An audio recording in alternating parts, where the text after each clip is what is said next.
ফিরোজ শোবার ঘরের দিকে চলে গেল। বিছানায় শুয়ে থাকার জন্যে গেল না, কাপড় বদলানোর জন্য গেল। 4 দিন ধরে ঘরে থেকে দম বন্ধ হয়ে আসছে। নিঃশ্বাস ফেলার জন্য তাকে বাইরে যেতেই হবে। জলবসন্তের জীবাণু ডিস্ট্রিবিউটের ব্যাপারেও সে রসিকতা করছে না। সে আসলেই ঠিক করে রেখেছে সব বন্ধু বান্ধবের সঙ্গে দেখা করবে, যতদূর সম্ভব ঘষাঘষি করে আসবে। আকলিমা বেগমের ঘর থেকে তার এবং ইমনের হাসির শব্দ আসছে। ইমন হাসতে হাসতে প্রায় ভেঙে পড়ে যাচ্ছে, হেঁচকির মতো উঠছে। সুরাইয়া ভুরু কুঁচকে ফেলল। তার কোনো কথায় তো ছেলে এমন করে হাসে না। শাশুড়ির ঘরে এমন কি ঘটলো যে হাসতে হাসতে ছেলের হেঁচকি উঠে গেল? বাচ্চারা বাচ্চাদের সঙ্গ পছন্দ করবে, 70 বছরের একজন বৃদ্ধার সঙ্গ তার এত পছন্দ হবে কেন? সুরাইয়ার সবচেয়ে যেখানে আপত্তি তা হচ্ছে ছেলে তার দাদির সঙ্গে থেকে থেকে গ্রাম্য কথা শিখে যাচ্ছে। আকলিমা বেগম বিশুদ্ধ নেত্রকোনার ভাষায় কথা বলেন। পিছুন আইনা বাউ দে, অর্থাৎ পাখা এনে বাতাস কর, জাতীয় অদ্ভুত ভাষা। শিশুরা অদ্ভুত ভাষাটাই সহজে গ্রহণ করে। ইমন এর মধ্যেই তার দাদির কাছ থেকে বিকট বিকট কিছু শব্দ শিখেছে। খুব স্বাভাবিকভাবে সে শব্দগুলি বলে। আর সুরাইয়া আতঙ্কে অস্থির হয়। এই তো কয়েকদিন আগে ইমন খুব স্বাভাবিকভাবে বলল, ব্যথা করছে। সুরাইয়া বলল, কোথায় ব্যথা করছে, পেটে? ইমন বলল, না, পেটে না। তাহলে কোথায়? ইমন ভুরু কুঁচকে বলল, পুন্দে ব্যথা। সুরাইয়া হতভম্ব। পুন্দে ব্যথা মানে?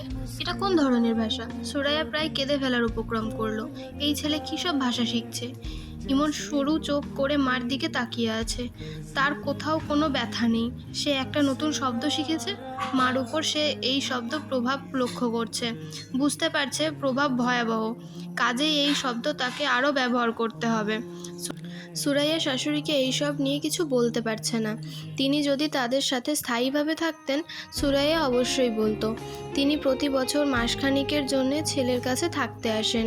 সম্মানিত একজন অতিথিকে নিশ্চয়ই মুখের ওপর বলা যায় না, আপনি আমার ছেলেকে আজে বাজে ভাষা শেখাবেন না। তিনি যখন পান খেয়ে মেঝেতেই পিক ফেলেন, তখন তাকে বলা যাবে না, মা আপনি পানের পিক মেঝেতে না ফেলে বেসিনে ফেলবেন। তার শাশুড়ির যে ব্যাপারটা সুরাইয়ার অসহ্য লাগে তা হচ্ছে তিনি শাড়ির নিচে ব্লাউজ ট্লাউজ কিছুই পরেন না। তার নাকি দম বন্ধ লাগে। সুরাইয়া লক্ষ্য করছে ইমন কৌতূহলী চোখে তার দাদুর আদুল গায়ের দিকে তাকিয়ে থাকে। এই বয়সে বাচ্চাদের কৌতূহল থাকে তীব্র। ইমন যে তার দাদুর ঘরে যাওয়ার জন্য এত ব্যস্ত, এটাও তার একটা কারণ হতে পারে। এখন বাজছে 11টা। ফিরোজ জ্বর নিয়েই বের হয়ে গেছে। মনে হচ্ছে সে তার MA পরীক্ষা সত্যিই দেবে না। ফিরোজের এই একটা ব্যাপার আছে, হাসি তামাশা করেও যা বলে তাই। সুরাইয়া গম্ভীর মুখে বারান্দায় দাঁড়িয়ে আছে। তার হাতে ক্রিমের একটা কৌটায় ইমনের দাঁতটা সুরাইয়া সকালবেলায় বিছানা ঠিক করতে গিয়ে পেয়েছে এবং অতি মূল্যবান বস্তুর মতো কৌটায় ভরে রেখেছে। ইমন নিশ্চয়ই দাঁতটা পেয়ে খুব খুশি হবে। একটা বস্তু নিজের শরীরের অংশ ছিল, এখন নেই। ব্যাপারটার মধ্যে একটা বিরাট নাটকীয়তা আছে। ইমন তার দাদির ঘর থেকে বের হচ্ছে না। আকলিমা বেগম ডাকলেন, বৌমা হইন্না যাও। সুরাইয়া তার শাশুড়ির দরজার সামনে দাঁড়ালো। তার মনটাই খারাপ হয়ে গেল। কি বিশ্রী ব্যাপার! আকলিমা বেগমের শরীরের উপরের অংশে আজ কোনো কাপড় নেই। শাড়ির উপরের অংশটা তিনি কোমরে প্যাঁচ দিয়ে পরে আছেন। আকলিমা বেগম হাসি মুখে বললেন, কারবার দেখছো? ইমইন্নার দাঁত পড়ছে। সুরাইয়ার গা কাটা দিয়ে উঠল। ইমইন্না আবার কি? আমার ইমন কি কাজের ছেলে যে তাকে ইমইন্না ডাকতে হবে? বান্দরডারে কি সুন্দর লাগতাছে দেখো। বান্দর আবার ফোকলা দাঁতে হাসে। ও বান্দর, তুই হাসস কেন? ইমইন্না বান্দর হাসে, ভ্যাকাইয়া হাসে। ইমন কি হাসবে? আকলিমা বেগম হেসে কোটি কোটি হচ্ছেন। তিনি পা লম্বা করে মেঝেতে হেলান দিয়ে বসেছেন।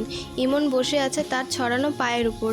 তিনি মাঝে মাঝে পা নাড়াচ্ছেন। ইমনের আনন্দ তাতেই উথলে পড়ছে। আকলিমা বেগম হাসি মুখে ছড়া কাটলেন। দাঁত পড়া কুলি পড়া মধ্যিখানে খাল, বুড়ি বেটি হাইকা তুইসেল 22 হাত লম্বা নাল। এইবার হাসার পালা ইমনের। এমন মজার ছড়া মনে হয় সে তার ইহজীবনে শুনেনি।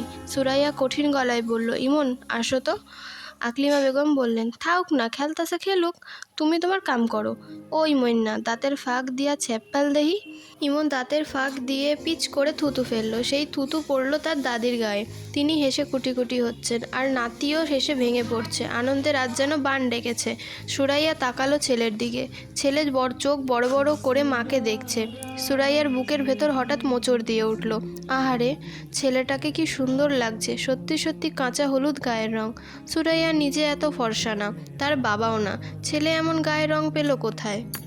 দাঁত পড়ায় ছেলের চেহারা আজ আরও সুন্দর হয়ে গেছে।